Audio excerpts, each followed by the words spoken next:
Hello friend, আমার এই ছোট্ট ব্লগে আপনাদের সকলকে স্বাগত। কলকাতায় ৪৯তম বইমেলা শুরু হচ্ছে ২২শে জানুয়ারি থেকে করুণাময়ী বইমেলা প্রাঙ্গণে। এবারের থিম আর্জেন্টিনা। করুণাময়ী মেট্রো স্টেশনের একদমই পাশে বইমেলা প্রাঙ্গণ।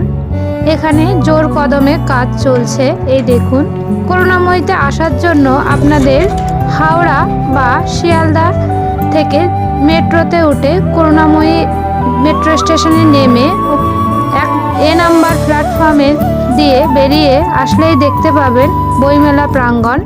আর কেউ যদি বিধাননগর হয়ে আসেন তাহলে বিধাননগর প্ল্যাটফর্ম থেকে নেমে অটো বা বাসে আপনারা করুণাময়ী নামবেন। আসলেই দেখতে পাবেন বইমেলা। আপনারা সকলে আসুন, বই কিনুন, বই পড়ুন, বইকে ভালোবাসুন। আর আমার এই ব্লগটা পছন্দ হলে একটা লাইক করুন।